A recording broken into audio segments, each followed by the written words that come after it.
সুপ্রিয় দর্শক, আসসালামু আলাইকুম।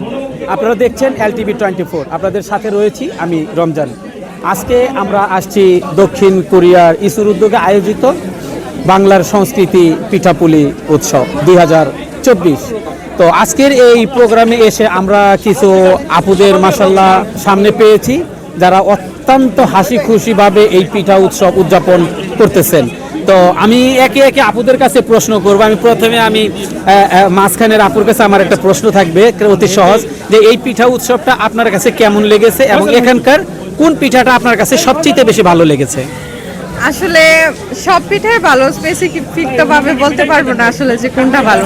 সবারটাই ভালো হয়েছে। আর আমার এরকম অনুষ্ঠান দক্ষিণ কোরিয়াতে প্রথমবার দেখা, আর এরকম বাঙালি সবাই মিলিত হইলাম, এটা খুব ভালো লাগতেছে, আসলে অনেক ভালো লাগতেছে।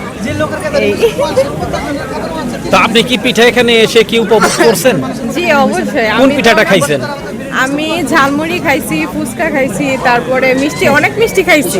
পিঠা তেমন খাওয়া হয় নাই, মিষ্টি খাওয়া হয়েছে। তার মানে আপনি পিঠা পছন্দ করেন না? না, পিঠা পছন্দ করি কিন্তু মিষ্টি বেশি আপনার হোম পছন্দ ডিস্ট্রিক্ট করি। কোথায়? আমার বাসা নরসিংদী। নরসিংদী। আপনার নরসিংদীর ঐতিহ্যবাহী পিঠা কোনটা? ওই যে একটা আছে না, কি বলে, আরে নকশি পিঠা, আমাদের আঞ্চলিক ভাষায় বলে ফুল পিঠা। আচ্ছা। আর ওটা মানে ওই সবাই অন্য অন্য অঞ্চলে চিনে যে এটা নকশি পিঠা হিসাবে। আর আরো আছে যে ওই যে বর্তা পিঠা, এটা আমাদের অঞ্চলে খুবই বিখ্যাত। তো এখানে আসার পর কি আপনি কি নকশি পিঠা আজকে পাইছিলেন? না, নকশি পিঠা পাই নাই। আপনার অসংখ্য ধন্যবাদ। তো সুপ্রিয় দর্শক, আমার সামনে আরও আমার আপু বা ভাবি আছে। আমার ভাবির কাছে প্রশ্ন থাকবে, আপনি কি প্রথমবারের মতো এই উৎসবে জয়েন করলেন? জি আলহামদুলিল্লাহ, প্রথমবারের মতো।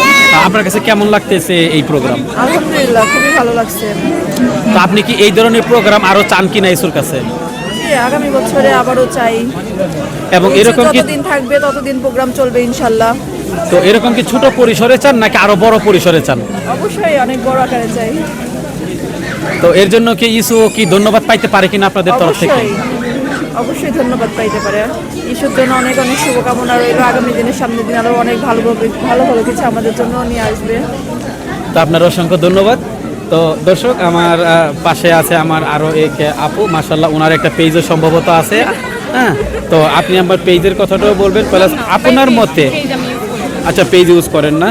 তো আপনার কাছে আমার একটা প্রশ্ন, যে এই উৎসবটি আপনার কাছে দেশের যে বাঙালি সংস্কৃতি সেটা ফুটে উঠেছে কিনা? হ্যাঁ, অবশ্যই লাগতেছে যে আমি বাংলাদেশে আছি, পিঠা সব বাংলাদেশে তো পিঠা সব হয়, অনেক ভালো লাগতেছে। আপনার কাছে অনেক ভালো লাগতেছে। তো আপনার কাছে আমার আরও একটা প্রশ্ন, এখানে প্রদর্শিত পিঠাগুলির মধ্যে আপনার কাছে কোন কোন পিঠাগুলি ভালো লেগেছে? আমি আসলে এখনো পর্যন্ত পিঠা ট্রাই করি না, বিরিয়ানি খাইছি আর ফুচকা খাইছি। কেন, আপনি কি পিঠা পছন্দ করেন না? তেমন একটা না। দেখা আমাদের ক্যাটাগরিতেই পড়ছেন। তো মিষ্টি পিঠা এগুলো আমার পছন্দ না। এই উৎসব আয়োজন সম্পর্কে আপনার মতামত কি? আয়োজন মতামত একটা বলতে পারেন। ভালো, হ্যাঁ, আর সবই ভালোই মিলাই দিলে আপনার কাছে প্রোগ্রামটা ভালোই লেগেছে। হ্যাঁ। তো সুপ্রিয় দর্শক, এতক্ষণ আমাদের প্রিয় আপুরা ভাবিরা যে আপনাদের সামনে কথা বললেন, তার জন্য আমি LTV 24-এর পক্ষ থেকে আন্তরিক শুভেচ্ছা, মুবারকবাদ ও ধন্যবাদ জানাচ্ছি। এবং দক্ষিণ কোরিয়া হতে LTV 24-এর এই জাতীয় প্রোগ্রাম পেতে LTV 24-এর সাথেই থাকবেন। রমজান আলী, LTV 24, দক্ষিণ কোরিয়া।